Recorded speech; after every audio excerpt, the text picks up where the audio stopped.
Good afternoon, everybody. Big Mike back here with you once again. And today, I'm bringing you my predictions for not one, but two pro wrestling shows this weekend. As we have Bound for Glory going down tonight at 8 o'clock in Albany, New York. And then tomorrow night, we have WWE Extreme Rules coming from the extreme wrestling capital of the world, Philadelphia, EC-Dub, EC-Dub. I am very much excited for this weekend. Bit of a disclaimer though. Tomorrow I am actually going to be out of town for a little bit, so I'm probably not going to be watching Extreme Rules live. But I do have Peacock, so I could probably watch it on replay either Sunday or Monday, and then I'll probably get the review out either on Monday or Tuesday at the latest. So hopefully you guys understand. So let's get into the predictions. So far, only one match on the pre-show for Bound for Glory. We have Brian Myers, the digital media champion, issuing an open challenge. Now, he has been dealing with Bhupinder Gujjar. I think I said that right, which is surprising. In which he beat him in many underhanded ways.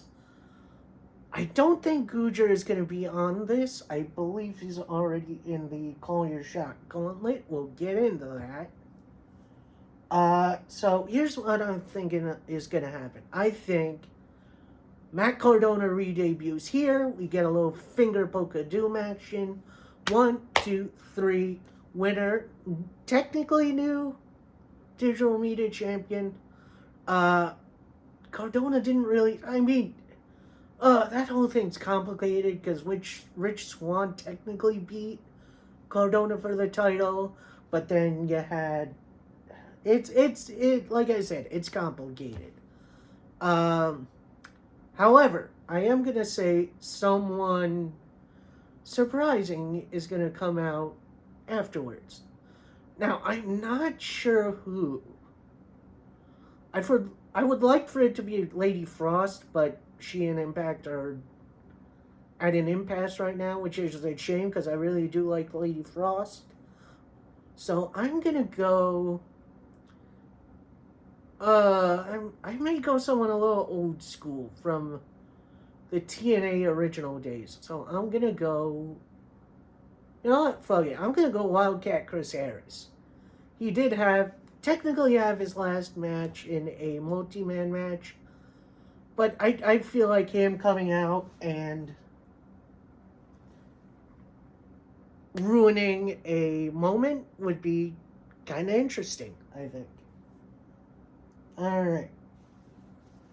Now, we are in the intergender Call Your Shot Gauntlet. Yes, it is for both the men and the women. Now, basically, I don't think this is Battle Royale-ish. I could be wrong.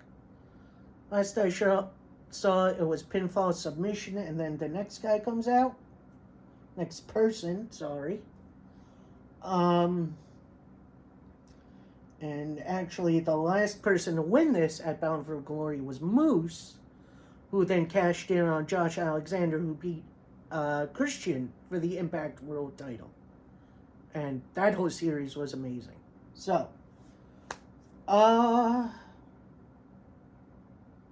believe there are 20 wrestlers set to compete.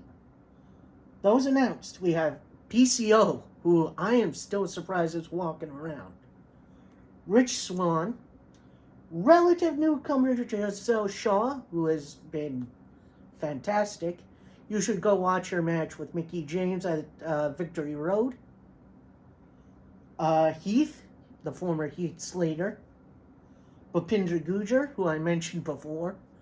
Real surprise signing Bobby Fish from AEW, whose contract ran out, and now he's here. Steve Macklin, Moose, and Sami Callihan, who have all been in like this big blood feud, and it's been awesome. Johnny Swinger, bit of an old school dude and a gigantic muscle head. Killer Kelly, another relative newcomer from Portugal, I believe. And she has been fantastic, been feuding with Tasha Steelz, her heavy Savannah Evans. Newcomer to Impact, the local hero, Joe Andre. And Violent by Design's leader, Showtime Eric Young. Now, that is 1, 2, 3, 4, 5, 6, 8, 10, 11, 12, 13, 14, 15. That's 15 competitors, 5 surprises. Now, the last time Impact did this, the surprises were Zicky Dice and Johnny Swinger and a whole bunch of people on the roster, which, don't get me wrong, I'm glad they got a payday at least, but I need some real surprises this time. So, here's who I'm going to say are the last few competitors for the Call Your Shot Gauntlet. 1, Mark Andrews, recently released from NXT. I don't believe he has a non-compete. I know he doesn't have a 90-day, which, that's awesome. I would like to see him back. You know what? Screw it. I'm going to say Angelina Love. Just because she's been absolutely killing it over in the NWA. And I feel like a little surprise legend for Impact would be really good on their anniversary. Not anniversary show, but their big show. Well, who else could there be? I'm gonna say New Japan already has stuff going on.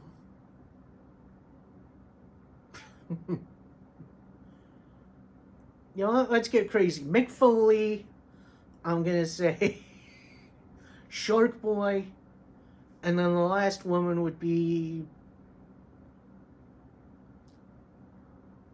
Allie. I don't know. Top of my head, I'm not sure. Winner this time around, I'm going to call my shot a little bit here. He has the full Impact crowd support. And if Honor No More is going to go their separate ways, I think this is a great idea to push him. I think PCO wins. And that would be awesome. There's already kind of cracks forming between Edwards and the rest of Honor No More and PCO. So I feel like putting him in a place of prominence would be good. Alright, next up for the Knockouts Tag Team Championship matches. As the champions, VSK, which is Chelsea Green and Deonna Purrazzo, take on Death Dolls, which is an interesting team, as it's Jessica, the former Jessica Havoc, and Taya Valkyrie, who is currently just a champ. She's got the AAA Women's Championship and the MLW Featherweight title. She recently lost one half of her Knockouts tag titles after a distraction by Rosemary, of all people, which, you know, this is going to be interesting, I feel. I as much as I want to see Green and Purrazzo continue, there really aren't that many challengers for the Knockouts tag team titles. But I think Green and Purrazzo get the job done here, and then maybe Rosemary comes out with, you see, you can get this done. That's why I got some more help from the Undead Realm. Su Young's back.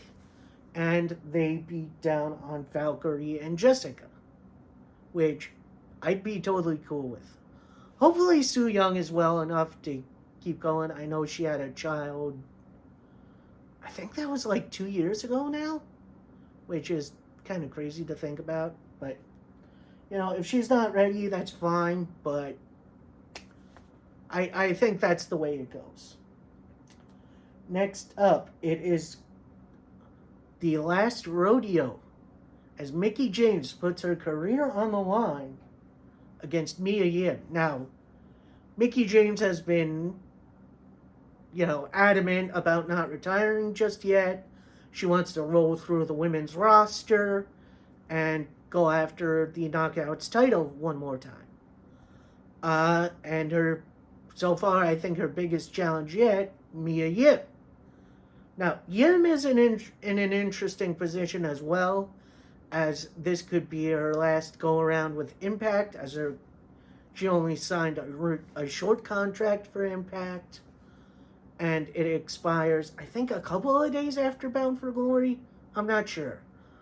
So hopefully they get some negotiations done and they get the story going. Now, as much as I would like to see Mia Yim win, I am not ready to see Mickie James back it up. So I think Mickie James wins here, and then maybe somewhere down the line someone else beats her, maybe like a Killer Kelly. I don't know. We'll see. Next up, for the X Division Championship, you have Speedball Mike Bailey taking on X Division legend, former AEW Tag Team Champion, Frankie Kazarian. That's right, Kaz is back in the Impact Zone. I believe where he belongs, because he's Impact through and through, I feel. Bailey has been on quite a roll, beating out all-comers like Kenny King, although through not so nice means. Jack Evans, Delirious, all kinds of crazy people. So I believe this is a pretty big challenge for Mike Bailey.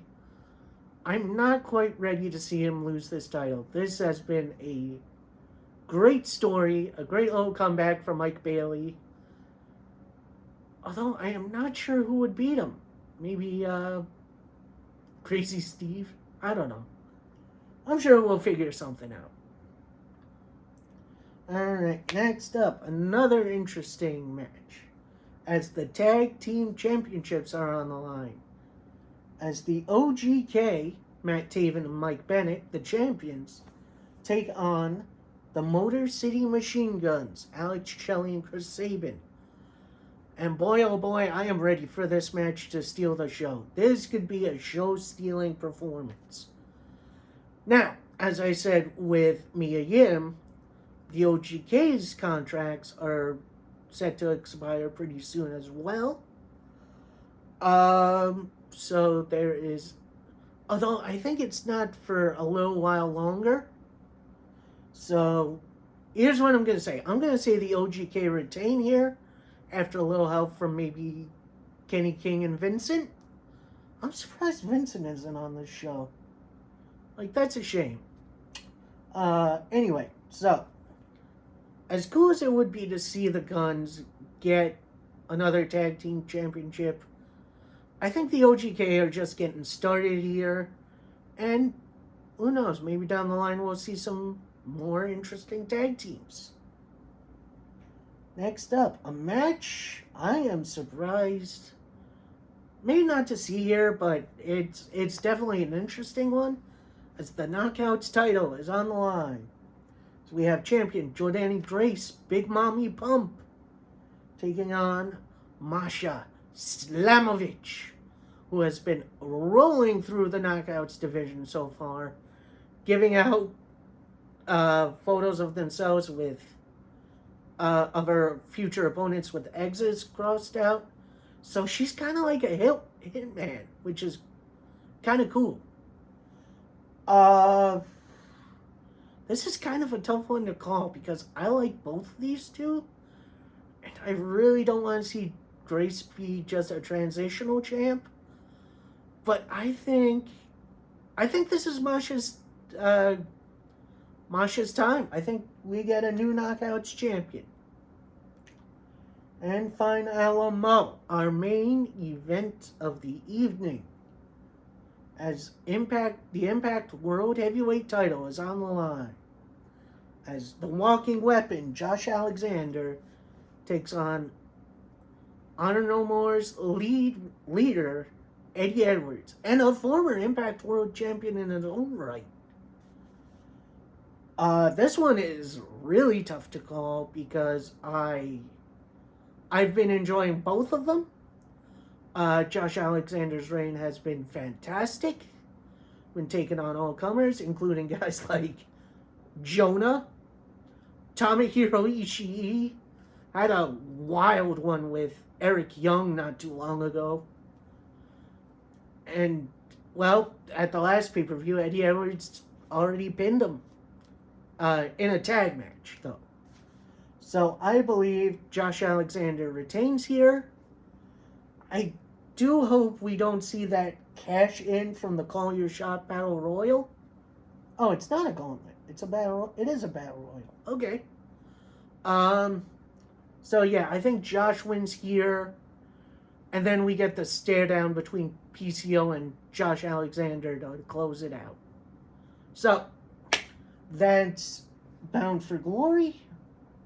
Now let's take a look at Extreme Rules.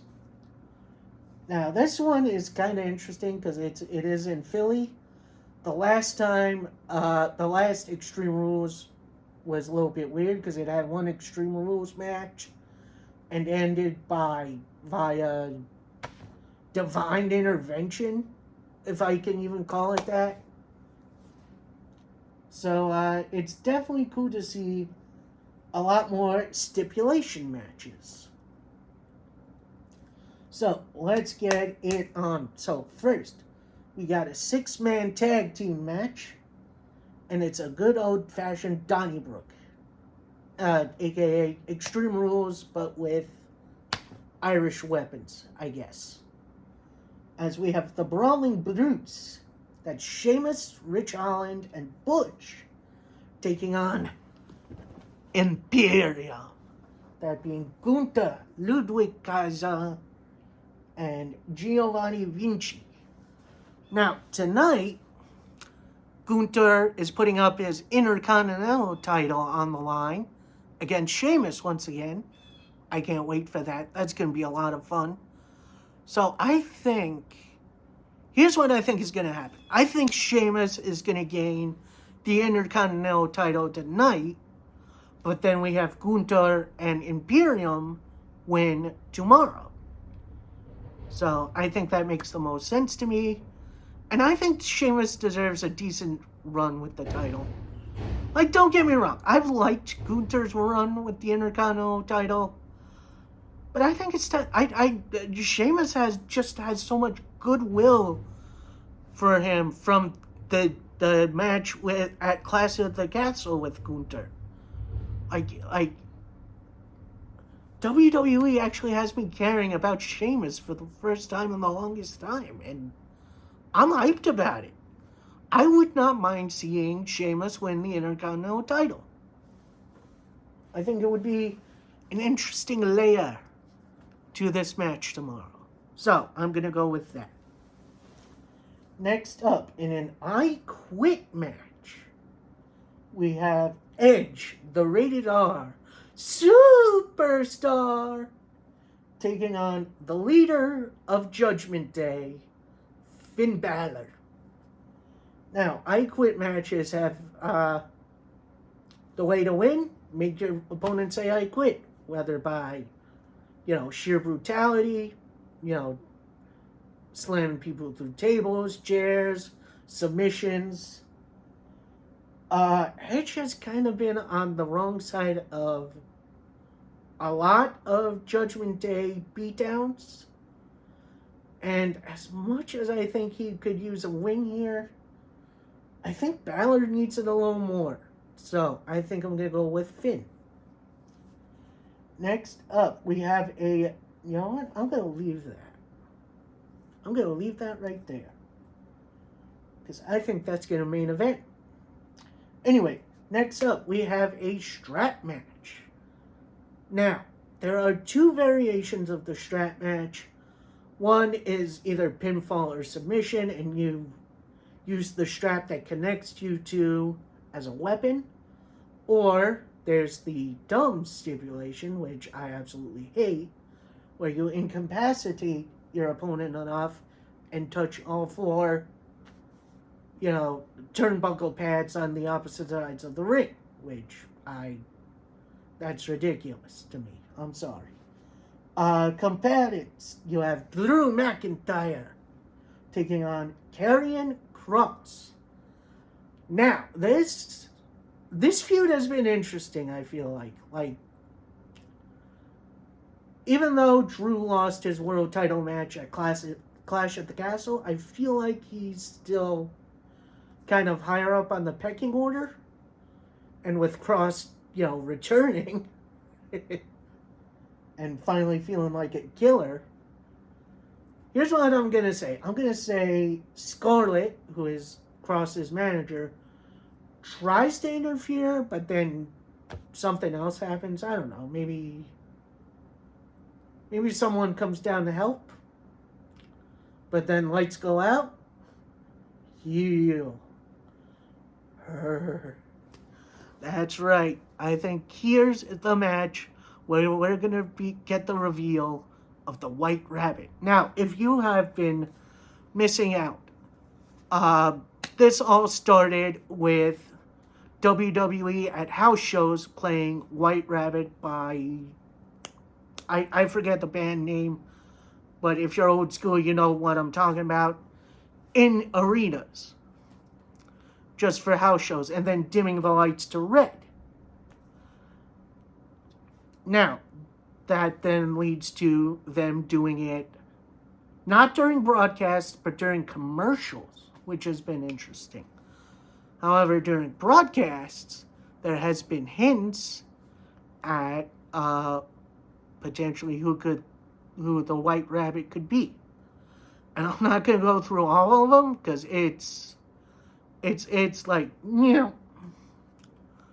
but there's been like QR codes that leads to like, hangman games and like mazes. And then it's been like, in Glasgow, there's a picture of a cartoon rabbit or something. So I think we're going to get the big reveal tonight. However, there has been rumors he might not be there in person. But I think we get the reveal that it's Wyndham Rotunda, a.k.a. Bray Wyatt.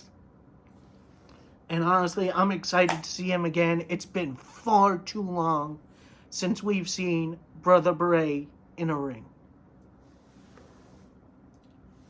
Now, next up, we have the Extreme Rules match for the SmackDown Women's title. We have champion Liv Morgan taking on Ronda Rousey. This one's going to be interesting because Liv Morgan has kind of lucked out on her defenses against Rousey, including again at SummerSlam and then I believe Money in the Bank. I'm not sure. Anyway, so I think this time she gets a little help from the returning Charlotte Flair. That's right, Charlotte makes her comeback, and we start a feud away from the SmackDown Women's title between Charlotte and Ronda. So that means, I believe, Liv Morgan gets another fluky win, which, I'm kind of okay with that. Next up, a very interesting stipulation match, as it's the Fight Pit match. As we have Matt Riddle taking on Seth Rollins. And no, I'm not saying Seth freaking Rollins, because that's dumb. Anyway, what a Fight Pit match is. It's essentially, you got the ring surrounded by a steel cage. Only way to win, submission or knockout. And that's going to be interesting. Now, Riddle does have some experience in the Fight Pit. It kind of started as an NXT thing. And now this is our first match of this kind up on the main roster, which is interesting. So I believe... Oh, and we got a special guest referee. MMA legend DC Daniel Cormier. Holy shit, that's awesome. So he's just gonna count the submission or knockout, which honestly that's pretty cool. Here's what I think is gonna happen. I think Rollins is gonna get the win here through some underhanded means. And then this is going to lead to a Seth Rollins DC feud in Saudi Arabia, which I don't have to watch. So, yep, that does it for me. Our main event of the evening for the Raw Women's Championship. You have champion Bianca Belair defending against Bayley. This is an interesting bout because we're probably going to have the rest of Damage Control involved. This past Monday, we had Damage Control take out Alexa Bliss and Asuka, who kind of feel like second stringers at this point. I was kind of hoping for a little more from those two, but, you know, what can you do? Here, man, this one's tough to call. But I'm going to say this. I'm going to say Damage Control does get involved. They tie Bianca Belair's ponytail. If you've actually seen that thing, it's huge. To the ladder. They then hold it. Bayley climbs up, retrieves the title. So winner, new Raw Women's Champion, Bayley. Post-match, I'm going to say that, you know what? I'm not going to say post-match. We've already got a couple of returns, which is great. I think we're going to see Sasha and Naomi potentially come back Monday, as we probably see a Damage Control celebration. And then we'll get Sasha and Naomi challenge for the titles they vacated. I don't even know what to call it because they walked out right before Vince quit. Yeah, so that's it for me. I hope you guys enjoyed. Please like, comment, subscribe. Let me know your predictions for either show, for both show. Let me know if you're watching Bound for Glory tonight, if you're watching Rampage, Battle of the Belts, SmackDown, and let me know what you think of the shows. That's it for me. See you next time. Peace.